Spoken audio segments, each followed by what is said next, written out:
Okay, good morning.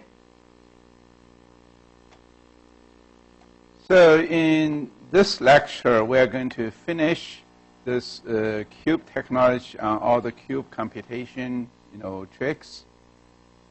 And then we will actually, based on the progress of the, our course, we are going to start a new chapter as well, the frequent pattern mining chapter. Before the class, I just announced, you probably already heard, this afternoon, I think at 4 o'clock, Professor David Bly from Columbia University will give a talk on topic modeling. If you are interested in, you really should attend because he's one of the biggest stars in computer science. He was a professor in Princeton, just moved down to Columbia. And his topic modeling is very, very influential, probably used in many, many universities. And it's hard to you get a chance to invite him and see the person by yourself. Okay? So you are very welcome to attend his lecture. I think it's 4 o'clock, 2405, or this lecture. I'm not exactly sure, but you can check. Now we come down, get a little review on this high-dimensional OLAP. Okay. Last time we discussed, we said that the data cube is really, really huge, and even start from base cuboid. You try to compute all the other cuboids. It is very expensive. It's a lot of computation. The storage space is very big, but it's very useful because people, like managers, want to click the button to do OLAP up and down freely, and they would think all the aggregation already done beforehand. Okay. But we also said if you want to analyze high-dimension data, for example, in a lot of science and engineering analysis, biological analysis, or statistics summary analysis, you do have lots of variables. You cannot say only have 6 or 7 dimensions you can drill and roll freely. Then that's a problem. For high dimension, if you want to compute data cube beforehand, materialize all the cuboids, you get a combinatorial explosion. Okay, that's clear. Everybody knows this. And in 2004, we developed a method called high dimension OLAP using minimum cubing method. The general philosophy is this. Okay, we know we cannot compute all the dimension combinations beforehand because it's explosive. Okay. And the proposal was try to partition the dimensions into small number of fragments. Okay. This is more like you get a bigger watermelon, it's so big. Okay. What about you cut them into pieces? Okay. Then you probably can handle it, you can eat it up. Okay. So that's the same idea. You cut the shells. You only compute the shells, okay, which is much smaller than the whole watermelon, right? So that's the general idea. Then how we can get everything computed, okay? You probably can see the proposal is we try to compute the cubes for each shell fragment. That means you cut 2 dimensions, 3 dimensions, those small shells. You only compute these 2 or 3 dimensions, their aggregation. Okay. Leave the others not computed, but easily accessible. That means you can build inverted indices and value list all these indices. And then how it may help, I compute anything. Okay. You compute anything, you get a pre-computed fragment cubes. You take those fragment cubes, you dynamically assembly the cubes you need. Okay. So let's look at the general idea. Okay. The idea is this. I just give you a simple, smaller cases in the sense I only give you 5 dimensions instead of 100 dimensions. Okay. Suppose we get only 5 dimensions, but I still don't want to compute all the 5-dimension cubes. I want to compute 2 and 3. Then I assemble them dynamically. How can we do this? can see. Suppose we have this TID is your tuple ID. This is your base cuboid, the ID. That one we are going to use to bridge all the partially computed cuboids. Okay. Actually, this partition, we go back and bridge them. We do not lose anything. It's a lossless computation. Okay. Do not lose any single point. So how can we do this? The interesting thing is you take a small fragment like ABC or DE. You compute A, B, C, their single dimension, 2D and 3D, all the things you need. Okay. You probably can see for single dimension, essentially A1, A2, B1, B2, C1, that's all the values you have in ABC. Single dimension, you just need to get a TID list and their size, or you say count. You get a count. Okay. The same thing for DE. You do not cross-link them at this point. Okay. How do you later cross-link them? Based on this TID list. Okay. That you bridge them together. That means their whole trace, their DNA, their whole trace was still there. Okay. Even if you cut them into pieces, you use their ID, you still can bridge them together. Okay. Now, let's look at how we do this shear fragment cube computation. That's very simple. Okay. That means suppose I only have A, B, C, D, E, those single one, but I have all the TID list. Then I use TID list. I will be able to compute all the A, B, C combinations and all the DE combinations, right? You can think about this. You want to get an AB combination, you can see you get a A1, B1. How do you compute it? You use TID list to do intersection. Okay. That means you take A1 TID list, intersect with B1 TID list. Finally, you only get a 1. That means only the ID1 contains A1, B1 together. Okay. And here, A1, B2, you actually will find a 2 and a 3, because once you do intersection, you find 2 and 3 containing A1, B1. If you go back to the original table, you will find that's very true, because you can see A1, B1, that's only 1, showing in the ID list 1. But A1, P2, you can actually have 2, 3. The ID 2, 3, you have 2 IDs contain A1, B1, right? You do not lose anything. You're actually just using this intersection on the TID list, you will be able to get it. The same thing as you want to get an ABC, all the 3 computed. So you get this cube. You can easily compute this cube in 1D, 2D, 3D. Suppose you maximum have 3D, you finish computation, right? So that means this shear fragment cube ABC can be easily computed. It contains 3 cuboids, A, B, C, A, B, A, C, B, C, and A, B, C. These ABC is the original base cuboid, right? So you can see you can easily compute any fragment you want. That's the same thing as you do not even know all the remaining one, right? You can compute all these fragments. Not only you can compute their count, you also can compute their other measures like sum or average or anything like the compute.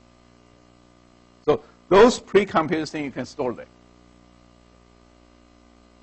That means instead of computing 100 dimensions, you chop this 100 dimensions into every 2 and 3. You just chop them into small fragments.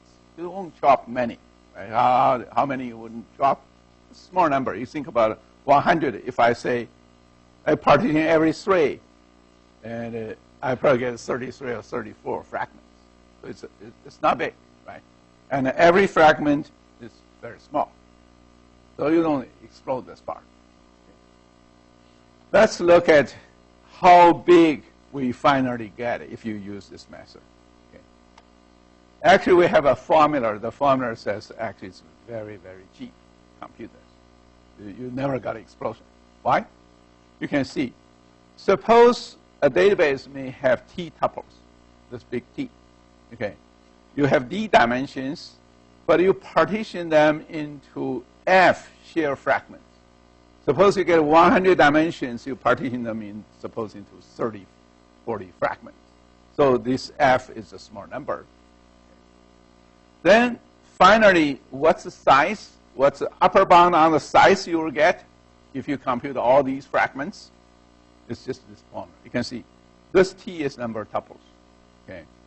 This d divided by f. Remember, d is, suppose it's 100. Divided by f, suppose it's 33. So you get only like 3, right? So this part is just 3. Then look at this. This part is 2 to the power of f. Your f, suppose everything, your size of the f, okay, remember this f is 3, suppose, okay. This one is 2 to the power of 3, so it's 8. 8 minus 1 is 7.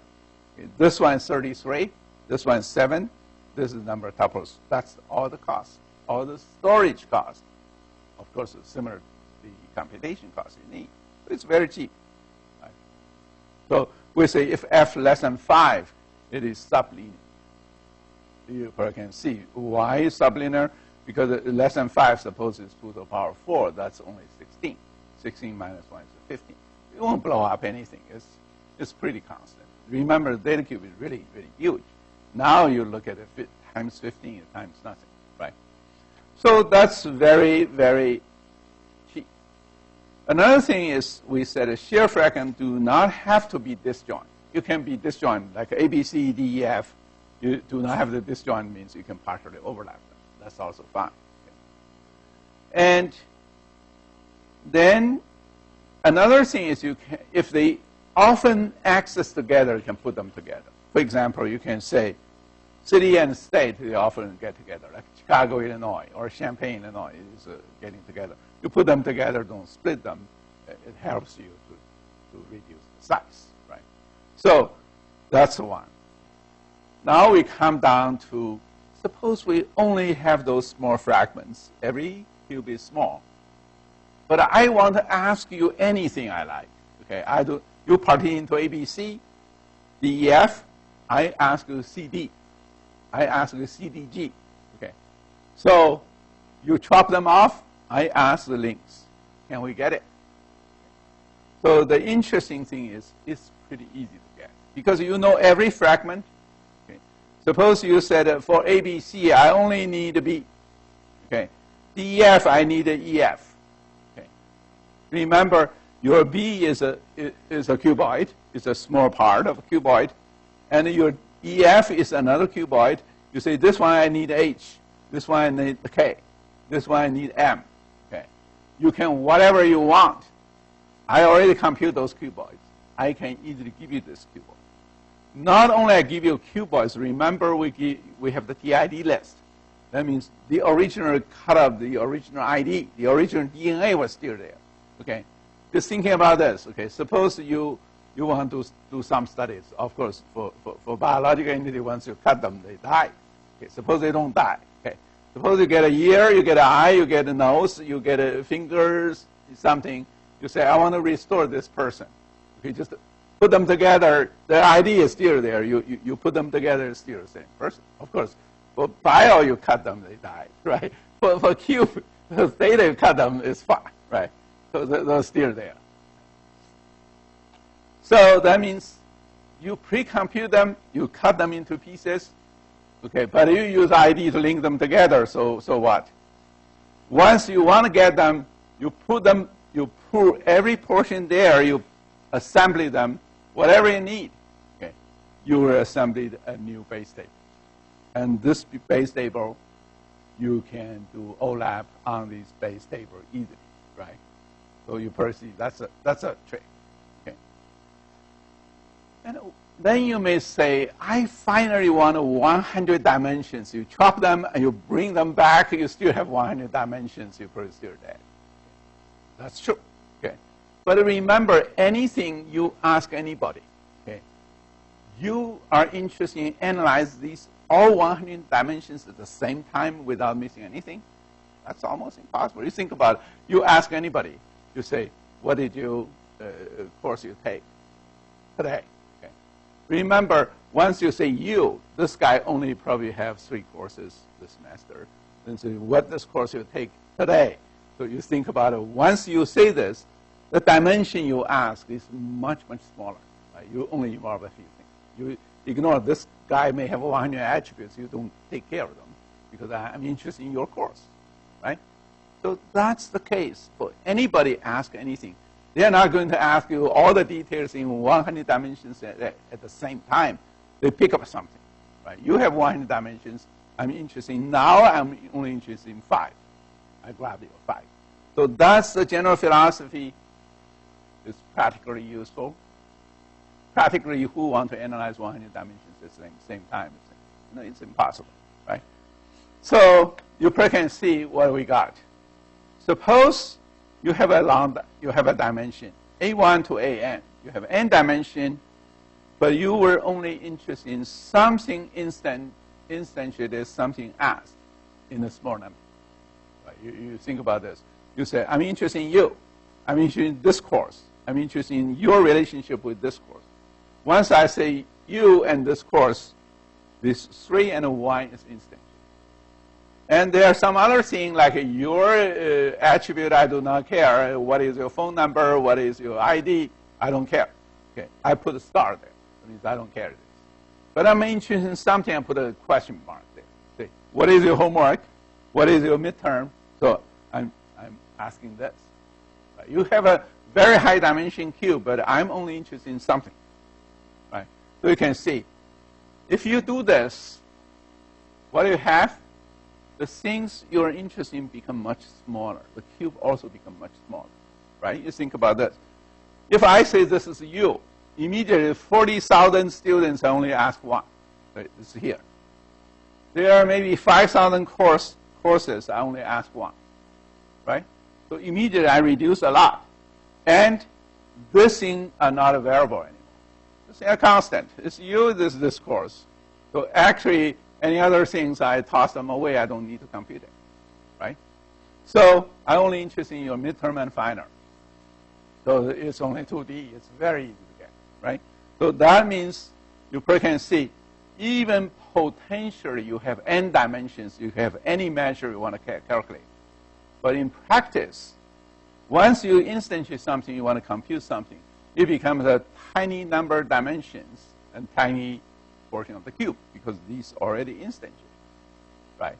People can see the real computation becomes you have an instantiated value, you want to calculate an aggregate function, you have some inquired value. Inquire means if I inquire your first homework, second homework, and midterm, that's inquired value.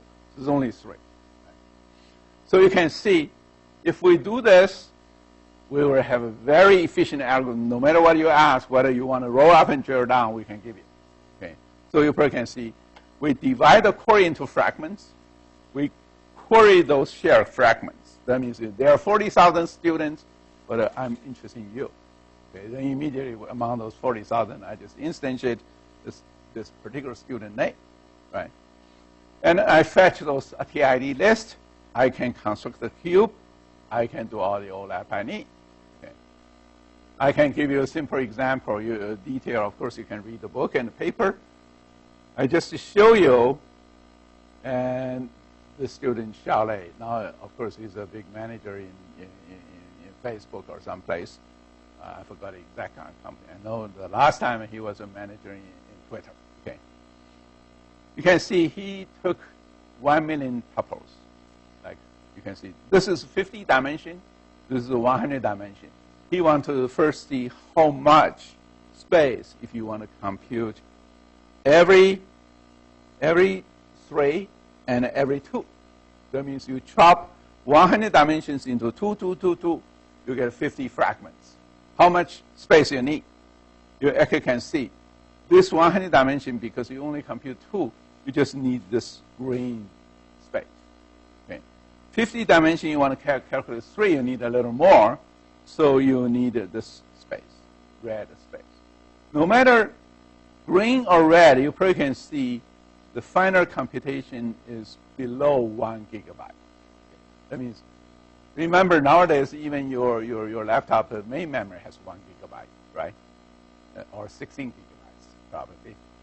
So your disk, definitely 1 gigabyte is nothing. You can put it there comfortably, right? Now, you can see the real world. He actually tried it. He used UCI forest cover type data sets. It has 54 dimensions and 581K tuples.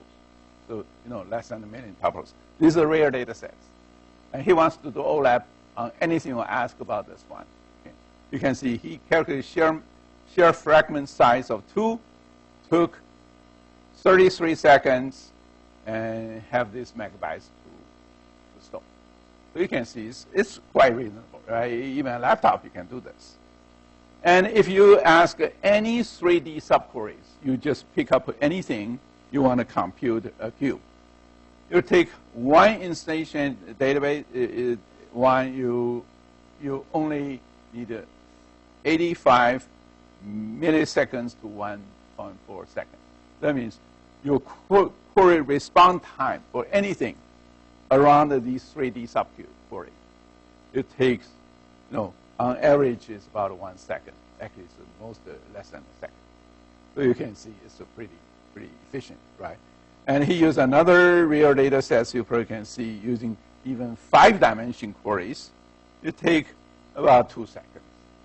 So it's quite reasonable. You think about even high dimension, you want to do real-time analysis, it's possible.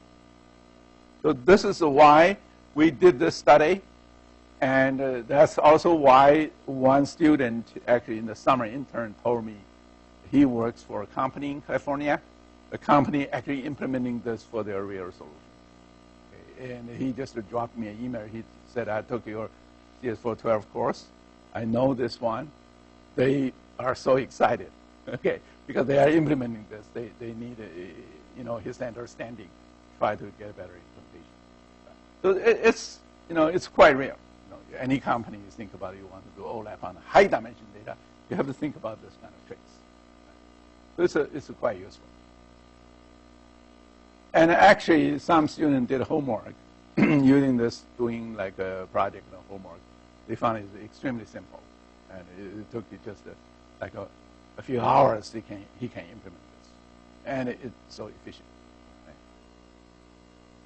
Okay, so now let's go down to advanced queries. Okay. But I actually chop something because there are quite a lot of cube computation, even for the same student. Xiaolei, he has another very interesting paper, the sampling cube. That means, suppose you only have samples. How do you compute it? You can drill down even something you do not have data, okay, because he can do some kind of regression analysis around this cube. But I'll skip it. Okay. Here, I just show you the cube is so useful.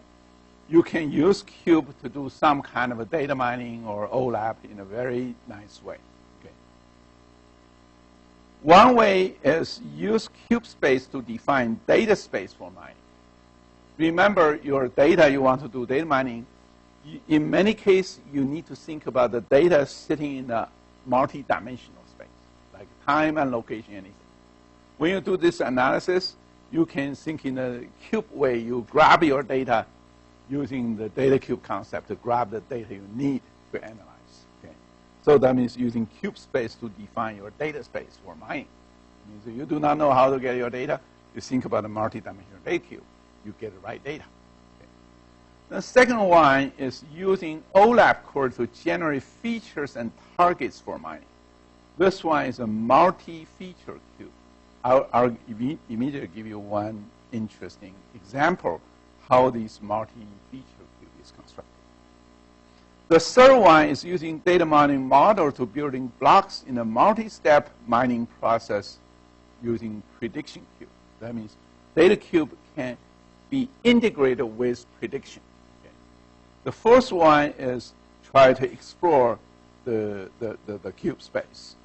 I'm going to only give you two interesting studies. They are research papers, but very interesting, very impactful. I'll give you two examples. You probably can see the data cube is so interesting and flexible. Okay.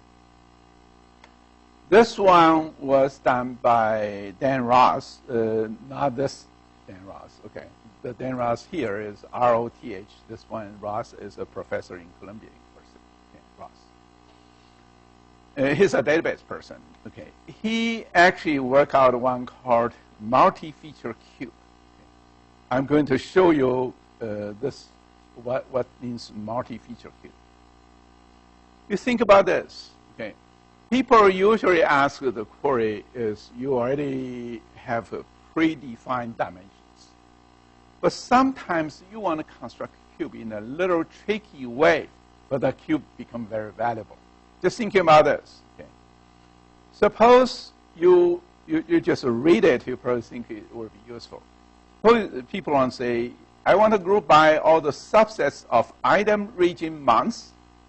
Okay, this could be like a Walmart analysis. Finding maximum price in 2010 for each group and the total sales among all maximum priced couples. What does this mean? Suppose Walmart sold so many things. Okay, you say, I don't care you sold how many diapers or beer, I don't care this. What I care is I want to see the maximum price. Okay, suppose you sold a Rolex watch. I actually do not know whether Walmart sells a Rolex watch. But actually, you may say, oh, that could be like maybe iWatch or something Walmart sells. Okay, the maximum price. I want to find those maximum price for every group and total sales among all maximum price couples.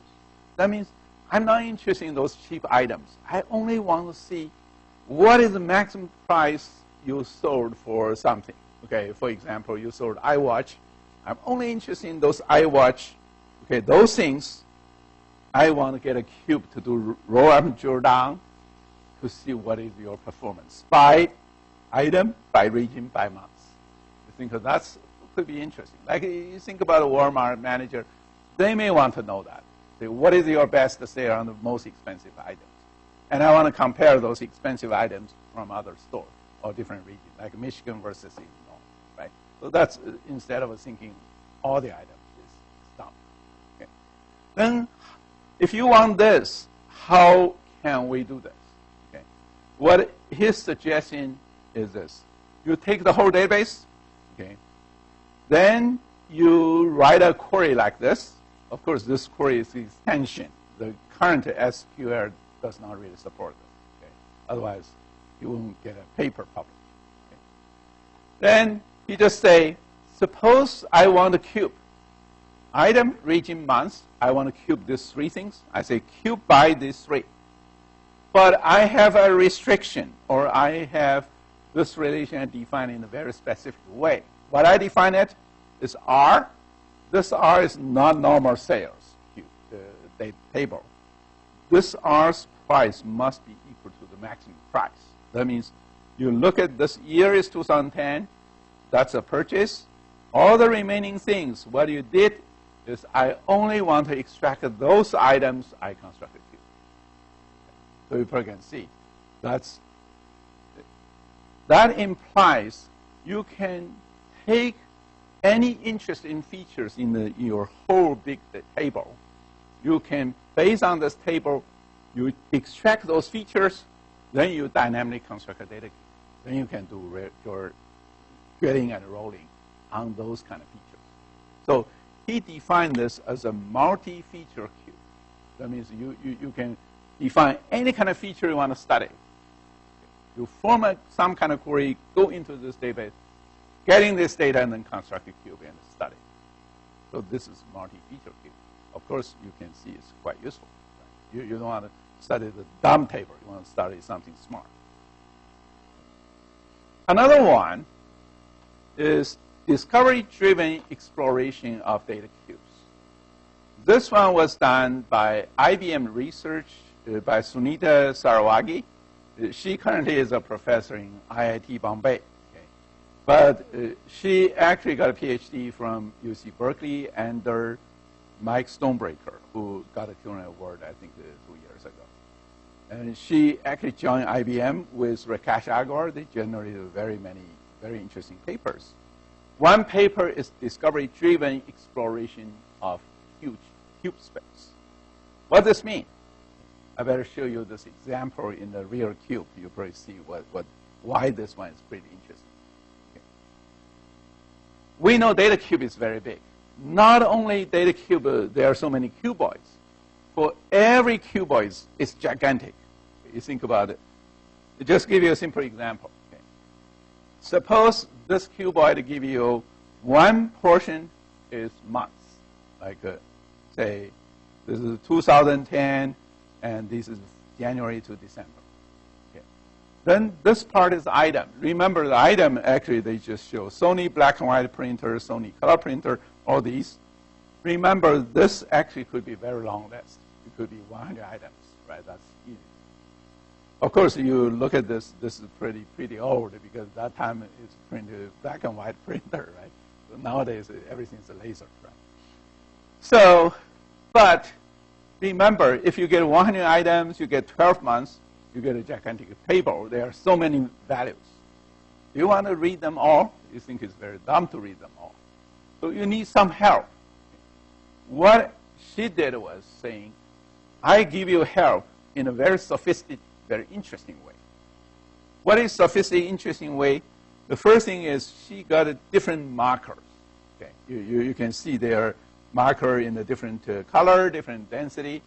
Those markers show something. Okay. What did she show?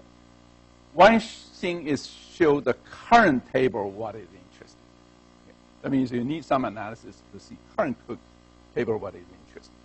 I just show you, for example, like this 41% she marked it. That's blue. Okay. And minus 13 marked as red. Why she marked this one's blue, this one's red? You probably see. The first thing is you see this minus 13 is red, but this minus 15 is not red. Why? Anybody can tell why? If you read the number, you probably will be convinced. You think about this. This is October, this is November. Right? October, almost everybody is positive. This guy got minus 13. It's really bad luck, right? But this one is minus 15, but everybody was negative. Okay. You can see why she takes this minus 13 out, but not take this minus 15 out. Just because you look at this, you look at a row and a column, you will find for this particular row and column, this one is so strange. Right? It's minus 15. All the others are positive. And this guy said everybody's minus, I minus a little more, so what? Right? So you probably can see. That means you really want, based on the whole table, all things, to do the comprehensive analysis. Single out something you think is truly interesting. Like this plus 41, you think it's interesting. The others, there are so many numbers. You don't find they are interesting, don't show. Right? So that's the first thing, is showing within this table. Another thing, remember, this is data cube. Data cube means there's something high, something low are interesting, right? So she actually put the marker, put the marker here. For example, she put a frame here, like this kind of frame. Why pick up frame here? Okay. The frame means something lower is interesting. You want to drill. Okay. You think about this. Suppose this April, May, and June, you look at these numbers. She did not put anything, like a red or green frames. Simply says, if you drill down to March, April, May, or June, there's nothing really exciting or interesting. But you pick up June or August or September, you drill down, there are some blue things. That means the positive things. Very interesting. You want to look at it. And she will mark this. But on the other hand, if you look at this 2% even positive, she actually marked this one as red frame. The reason is to say something going down. You drill down that, there will be some, even this is positive 2, okay, plus 2. You drill down, there is something very minor, it's very interesting. You go down. Okay. That implies something up is interesting, something down is interesting for this particular cell, your market.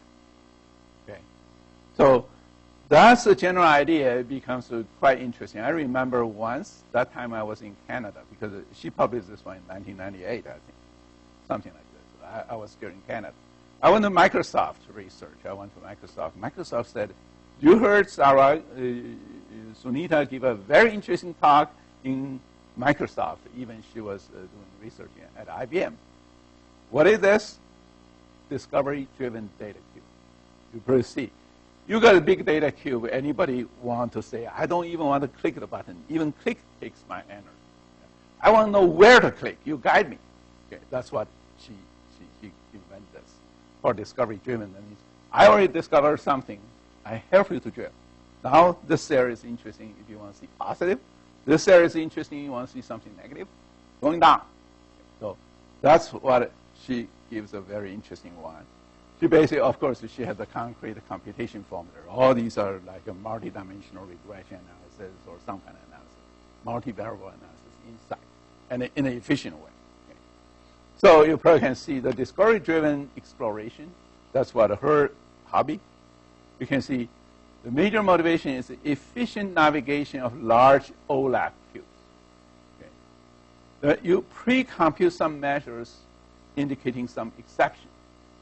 Something extremely high or low, guide users in the data analysis at all levels of aggregation. It's not at one level. It will guide you to say, drill down 1, 2, 3. The whole path is interesting, right? So the exception means it's significantly different from the values anticipated, okay, based on statistic model. Then she used visual cues, such as background color, all those kind of cues to guide you to do this. And she invented 3 cells. One is called self-expression. Another is in-expression. Another is pass-expression. Self means within your self table, this current table, which one is interesting. Okay. And in-expression is going down somewhere down. You surprise beneath the cell. You take the cell, you drill down. Path expression means something along the whole path is interesting. So you remember those computations in a very dynamic way. It's not so easy. She did some pre-computation to support this dynamic drilling and dynamically marking all those cues. So that's very interesting. You probably can see in real life, in real industry application, there are lots of things you can study. And she actually published, this is the first paper in 1998. You actually can trace back even to 2002, 2003. You still have some very interesting papers. But we have a limited time. We're not going to introduce everything. But you will see it's pretty interesting to see something you can do further on the data cube. So now I skipped something on the cube. But overall, I should say qubit. Data cube is pretty exciting. But it's not exactly, some people in data mining or machine learning course, they don't discuss this. I insist this is part of data analysis, which many industry people think so. So you may think this is part of it as well. Okay. So there are lots of research papers. I put a red means I really use this in this class. So the red one, I only probably spend 1 or 2 slides. But you may read the whole paper, which is very interesting. Okay. Do you know where this one is? Anybody been to this place? This is in Spain. Actually, this is in Barcelona, Spain. I just got one student. She got a paper just accepted in ICDM, which is in Barcelona in December. She got very excited. I can say you have to see this picture. Okay. Where this one is, this actually is on the top of a huge building, on the top of the roof. These are all chimneys. Okay. But there's one very famous Spanish artist called Gaudí. Okay. He actually turned many very dumb things into very exciting things. And he turned all those different chimneys into those beautiful girls. Okay, if you look at this. And she actually got a, you go down there, you see there are many, many very artistic work, very innovative work. But the interesting for this is, he says, he actually said in his invention, said everything is geometry. You look at this, you see those are the pictures of the people. You look at all the details, everything is geometry. Okay, it's very, very interesting. And the whole thing is these are our chimneys. And if you go down to Barcelona, you have to see this building. You know, you just get a ticket to the top of the roof. There are so many. I just pick up a corner. Okay. So that's about DataQ. Now we come down to another chapter, is mining frequent patterns, association and correlation. Okay. Actually, just before, 1 hour before this lecture started, I actually met David Bly from Columbia. He gave a talk, I just advertised. And I told him one interesting thing. I said, we got, because he has been very famous on topic model. I just said, I show you our topic model results, but not on the words, but on the phrases. Okay. I show him the phrases, the topic model on Yelp reviews. You look at it, stare at it. That's so exciting because every topic becomes so meaningful. Okay. He said, how do you do that? I said, simple. We just did a frequent pattern mining. Before we do anything, we do frequent pattern mining, finding interesting phrases. Then we do topic model. And he says, do you have a code? I said, well, our code is open source on GitHub. I just say, you just Google top mine. It's a topic, phrase-based topic mining, essentially we call it top mine.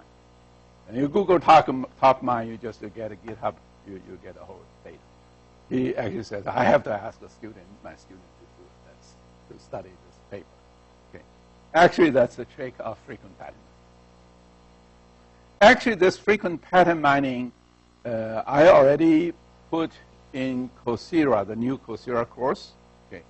This year, I were in late August, I opened this pattern discovery Coursera course. You can go down to Coursera. You can download the whole slides. Actually, I modified slides essentially. The Coursera slides and the slides is almost identical. Okay, that means the majority. I pretty sure say 60, 70, or 80%. I can hardly say, but about 80% of the course we covered are in the Coursera. This is the same thing. You can watch Coursera. The nice thing for watching Coursera is because I prepare this, I usually lecture 3 or 4 times. I finalize this, I give it to the production. It's a little better because every subsection, the TA put a question mark, online question quiz or something. So you study, you watch the video, you actually can answer the question on the fly, and you see whether the answer is right or wrong. So that helps your learning.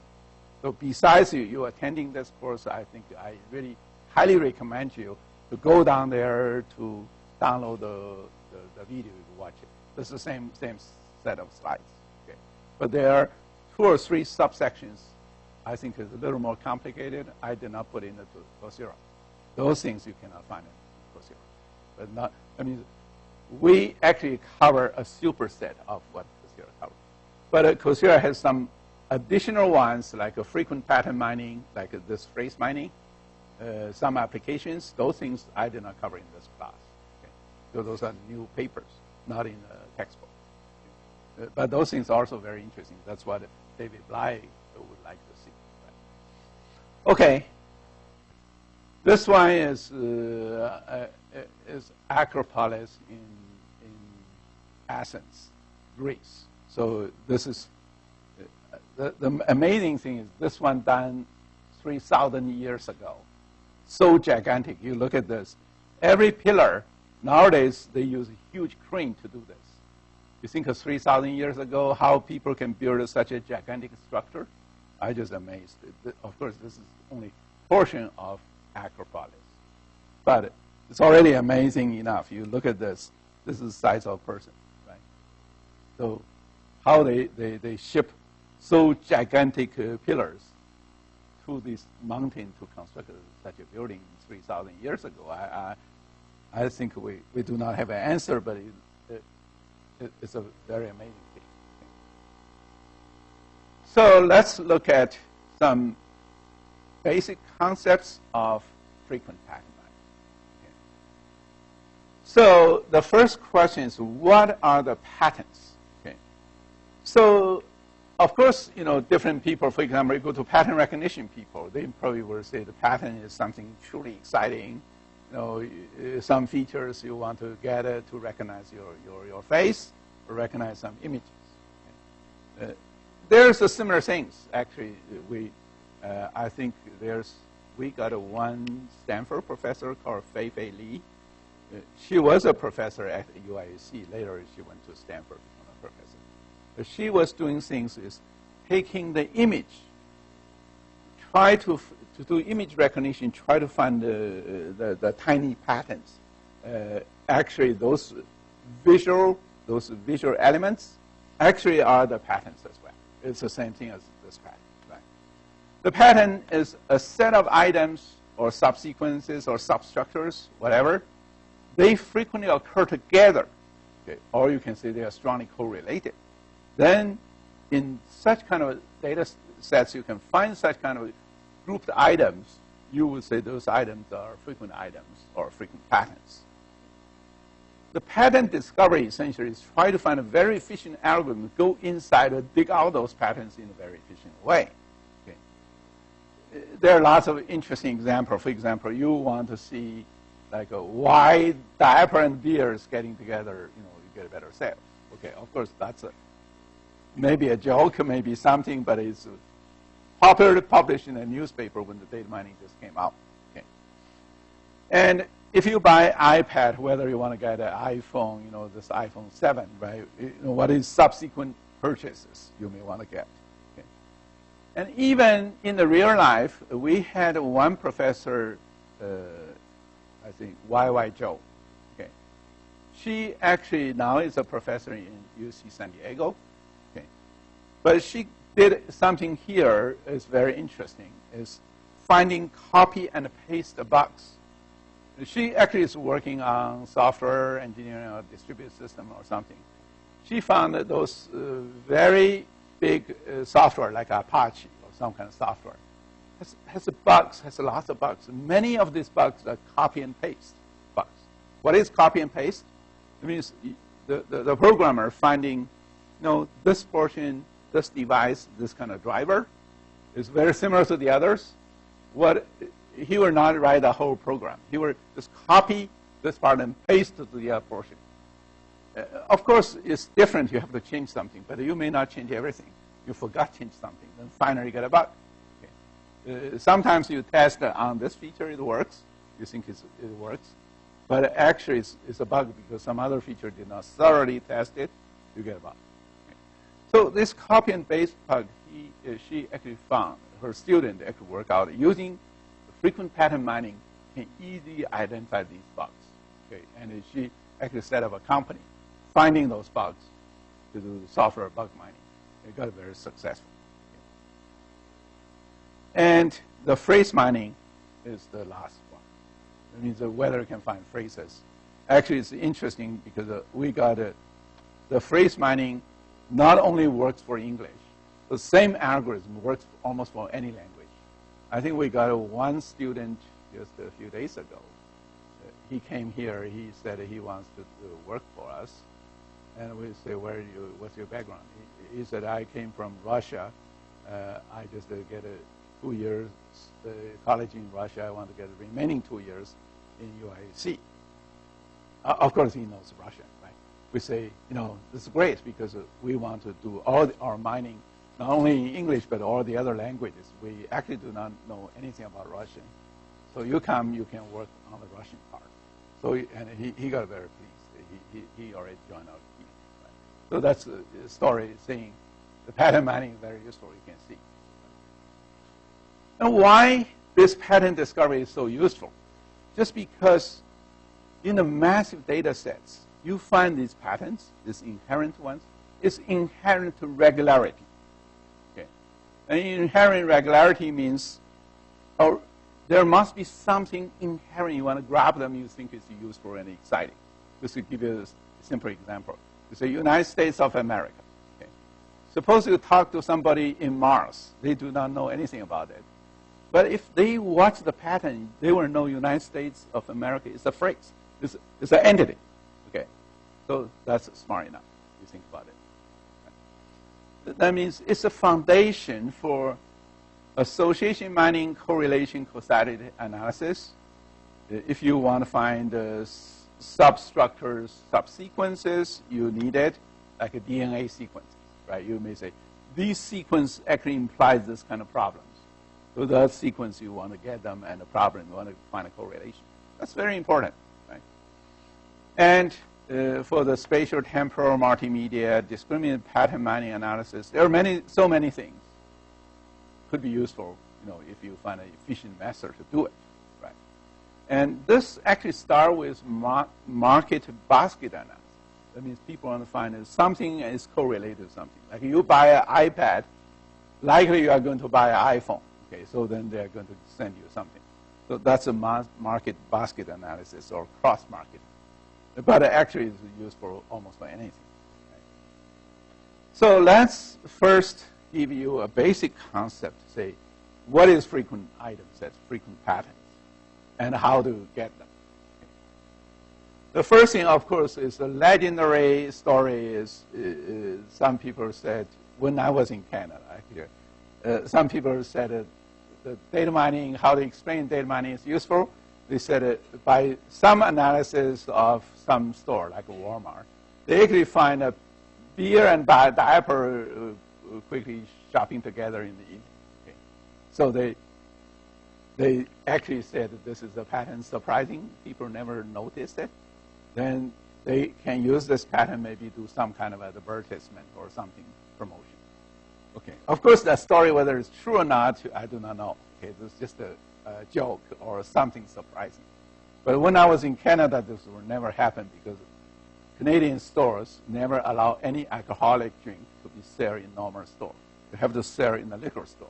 The liquor store never sells diapers, right? So that pattern never happened in Canada, but it does happen in the U.S., right?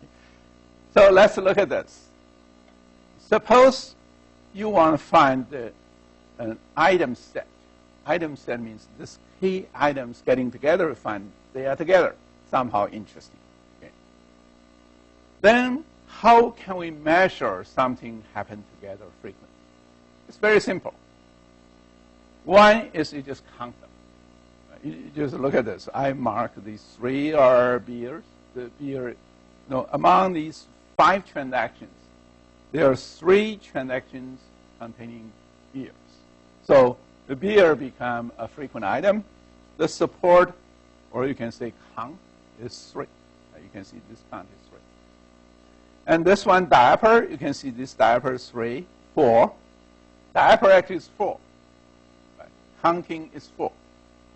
But beer and diaper getting together, you can see this one buys diaper but does not buy beer. Right? So you can see beer and diaper getting together is 3. So why this one is interesting. Okay.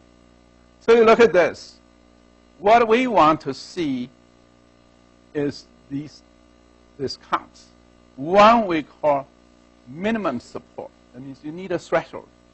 Why we need a minimum support? Because if you want to count all the happening single ones, pairs, and triples, and all these things, you don't think the very rare ones together is anything interesting. Right? You get 1 million, suppose you get 1 million papers. They have all kinds of titles. You only find these 2 words getting together only once or twice. You probably think it's nothing important. Right? Anybody can write anything. why you have to bother to look at them, right? So you want to find a minimum support means whether it occurs 10% or 5%. Okay, like this time we may set up as a 50%. 50% means anything happens, you total have 5 transactions. Anything happens 3 or more will be interesting. Anything only happen 2, you probably think it's not so interesting. You want to look at them. Okay. Then, for example, like you see the milk happens only twice, coffee happens only twice. You probably say, oh, I don't look at them because they happen not so frequent. Then you may want to find frequent one item set. What is one item set? It means anything happened single one. You just look at single one, you want to find their happening.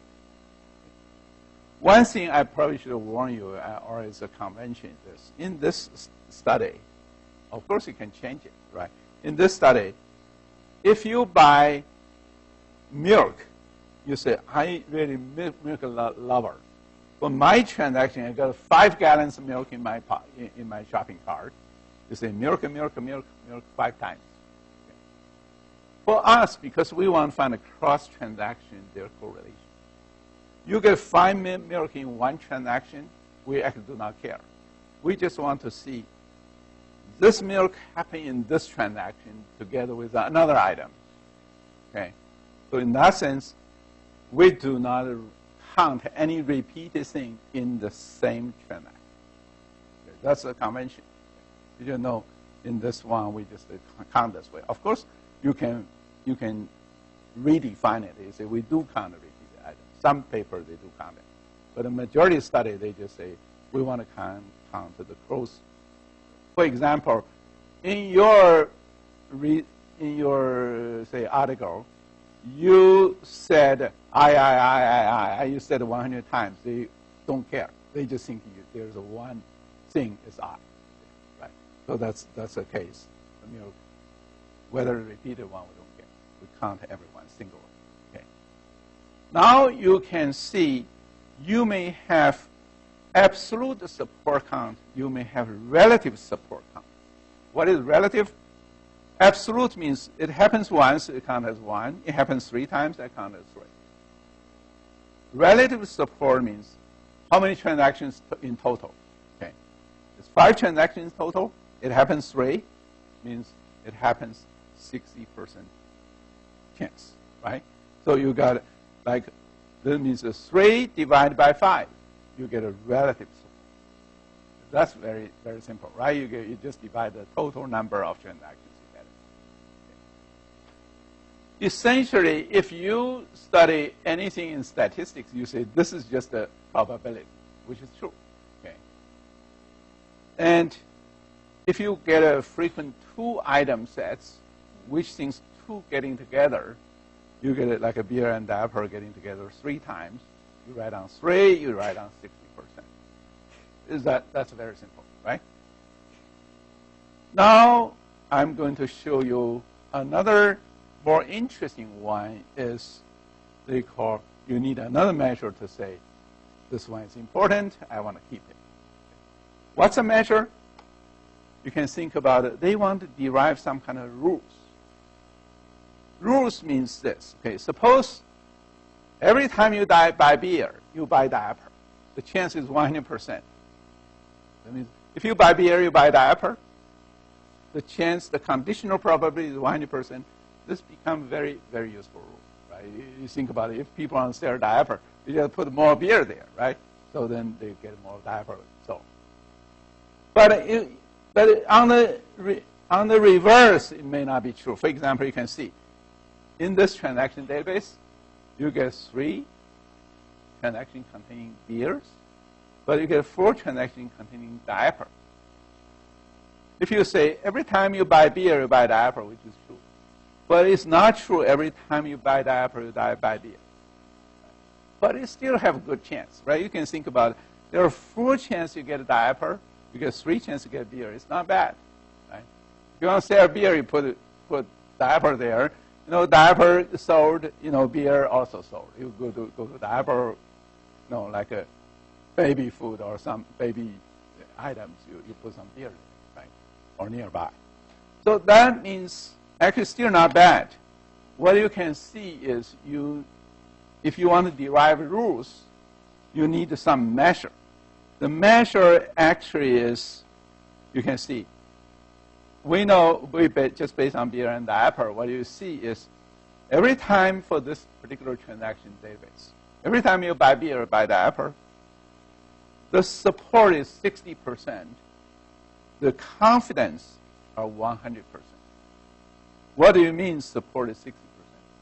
Because there are 3 transactions. They contain both diaper and beer. You think about this. Your rule actually is diaper, beer, 2 things. If they containing both, how many times?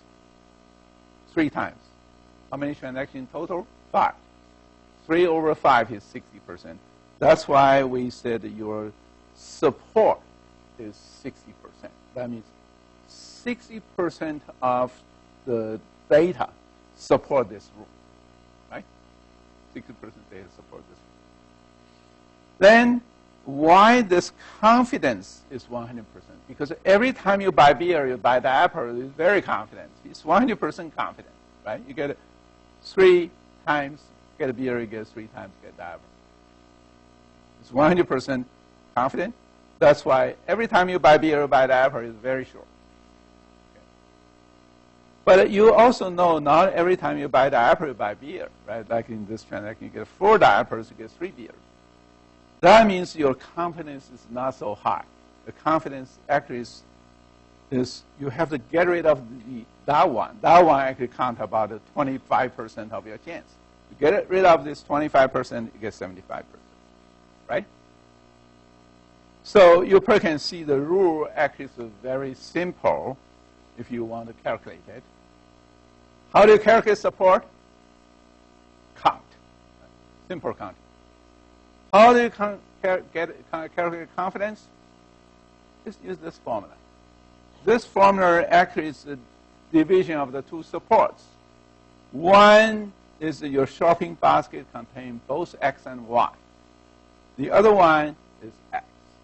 So that's simple. You want to try to find out whether X implies Y, or X, if you buy X, you will buy Y. What's the chance? Support is X, Y getting together. What's the probability? Okay. The confidence is when X, Y getting together, what's the time the X will show up? If every time this X, like a beer, shows up, then you get a beer and diaper together, then that means chance you get beer, you get diaper, chance is 100%, right? There's one notation I really should warn you or should give you, some notice beforehand. We are discussing shopping basket. Shopping basket is the set. That means within your basket, you put eggs, you put milk, you put diaper, you put beer. It's a set. Okay, it's not like a choose or not. Right. So this case, X union Y means your basket actually is bigger, contain both X and Y. X is a set, Y is a set. At this point, X is a beer, Y is a diaper. Okay, so then X and Y is the shopping basket containing beer and diaper, 2 items. Okay, this is very confusing for people get familiar with the statistics, because statistics does not contain set and set unit. They have the statement, say, whether this one buys beer, whether this one buys diaper. Okay. What they are thinking about is intersection rather than unit. Intersection means you buy beer, it's one statement. You buy diaper, it's another statement. You buy both, means this statement intersects the other statement. You buy both. Right? So in statistic point of view or probability point of view, they are thinking this is the intersection, but now you get a set unit. Actually, every time I publish in my book, some statistician send me email say your book is so junk. It's completely wrong. Okay, even this very basic thing you get a union actually should be intersection. how could union intersection, you cannot distinguish them? How could you publish such a book? Okay. So I have to explain this, because this one actually is not invented by me. It's invented by all those people studying this frequent pattern line. Okay. This actually is a shopping basket. It's a set. Okay. X union Y means the set containing union of these two things, two sets. Okay. It's not an intersection. Okay. If you say beer and diaper intersects, it's empty, because beer does not contain diaper, diaper does not contain beer. Every time you do intersection, you get nothing. You can think about it. This is set intersection. It means it's a set, right? So you probably should mind this. You probably can see every time when I write, now I'm much more careful. I actually write as a set, so to avoid anybody try to challenging me, say this is wrong, right? Because I encounter so many challenges already. Right? So in my Coursera course, I definitely want to be careful. I don't want to cause any problem. Right? So, but anyway, this is very simple, and it's very useful. Why it's useful, you probably can see. The first thing I probably should suggest you this, okay? Even this slide is so simple. While I give exam, there are lots of mistakes. What are the mistakes? Okay. The first important thing is absolute versus relative. Okay. You see, sometimes I ask you to write down absolute, or sometimes I ask you to write down relative. Absolute is 3. Relative is 60% or 0.6. They are very different. Okay. While I write this, you are not careful enough, you mess up. Another important thing is suppose I want you to write all the rules. Okay. Like in this one. I say write all the rules. Actually, just for beer and diaper, there are 2 rules already. You can see there are 2 rules, beer and diaper. If I have 3 things, beer and diaper and nuts, okay, suppose I got these 3. A lot of people really got nuts, right? Because you actually can see is how many rules potentially you will get. You'll get a lot. Think about this. Beer can be one set, nuts can be another set, diaper can be third set. Potentially how many you can get? You get 1 implies 1. You actually get it. Beer implies diaper, beer implies nuts, nuts implies beer, beer implies diaper, and diaper may imply beer, and diaper may imply nuts, nuts may imply beer, and that's not all, okay? Because you have every side 2 implies 1, 1 implies 2, you get so many. Remember, just the 3 items. If I want you to write all the satisfiable rules, a lot of students only write 1 or 2. They missed it. Suppose there are 8 rules you need to check. Maybe only 3 will be valid, satisfy all these thresholds. And some people only give me 1. They miss all the others. Why? Because you did not check all the possibilities, right? So that's a very important thing. I should warn everyone beforehand. Not into the midterm after you get the score, you start complaining. Now, we immediately get into this tricky problems. This is the problem most people got into problems. Okay. The first thing I should warn is we got a pattern. We say how many patterns, frequent patterns you're going to find. Okay. I just give you 2 very simple transactions. One transaction is A1 to A50. Another transaction is A1 to A100. Okay. That implies you have 2 shopping baskets. One shopping basket containing 50 items. The other shopping basket containing 100 items. They went to the checkpoint. They want to check out. Okay. Suppose I say minimum support is 1. This one means everything is frequent. Okay. I want just to see how many frequent patterns you're going to get. Okay. Then the question is how many frequent items this 2 transaction you will generate. Okay. Some people are going to say, oh, I will generate 2 patterns or 1 pattern or 3. You count it, you will know it's a horrible number. Okay, look at this. If I say everything is frequent, you get an item sets. Remember A1, it contains 2. A1 is frequent, A2 is frequent, A50 is frequent. Even 51 to 100 is frequent because 1 is frequent. Everything is frequent, right? How many 2 item sets? How many 3? How many 99? How many 100? You first see, if you add them together, how many frequent items you will get? You get 2 to the power 100 minus 1, right? The only thing is the Chapman basket contains nothing we did not show. Everything, it means only 100 pick 0 I did not show. 100 pick 1, 100 pick 2, 100 pick 100, everything there. You get this many, right? So this is a very big problem. That's why we come back again to introduce the thing we already introduced in data cube. Okay. That's why data cube actually is related to this. Okay. Because data cube needs to compute everything. Okay. Now I'm going to show you. We want to compute everything is horrible. And we want to get a closed pattern and a frequent pattern, all these things sorted out. Now, I will show you this. Remember, I just showed you the closed cubes. I got a few students coming to my office asking this because they got confused. What is closed cube or closed set?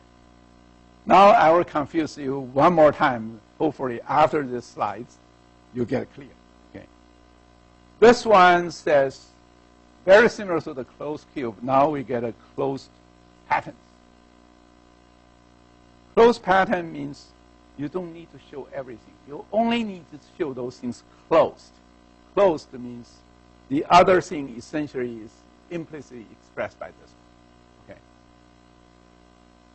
Then if I say minimum support is 1, then I ask you how many closed patterns this transaction database will contain. What is the answer? Actually, this answer is very simple. There are only 2 such patterns. Once A1 to A50, the support is 2. Once A1 to 100, the support is 1. Why? You think about this, okay. We will think about what is not closed. I can give you anything which is not closed. Suppose I give you, say, A1 to A51. A1 to A51.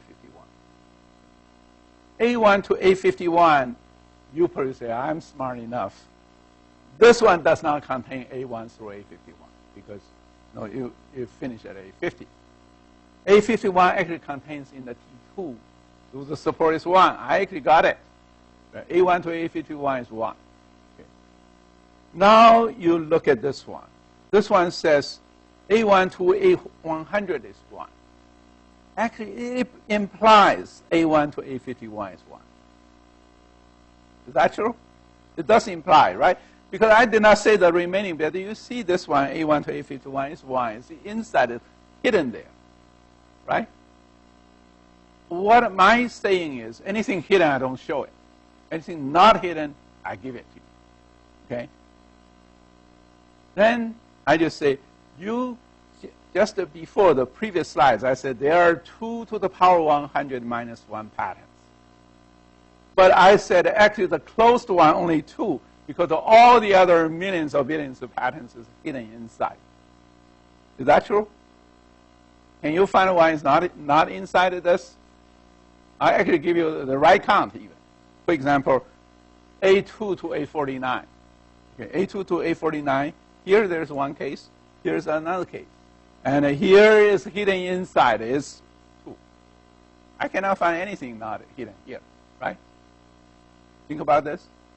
That's the power of this closed pattern. You can see you want to write 2 to the power 100, but you do not live long enough to write it, right? Because it's so long, so big, so many. But you can write this too. You say, I got everything. Actually, that's the power of closed pattern. Then you read this one again. You say, if X is frequent, there exists no super pattern with the same support. Okay. That's closed. You can see. This one, there's no super pattern. Bigger than this, carry same support. And this one said there's no super pattern bigger than this, carry 2. You probably buy it. Now I say I found everything.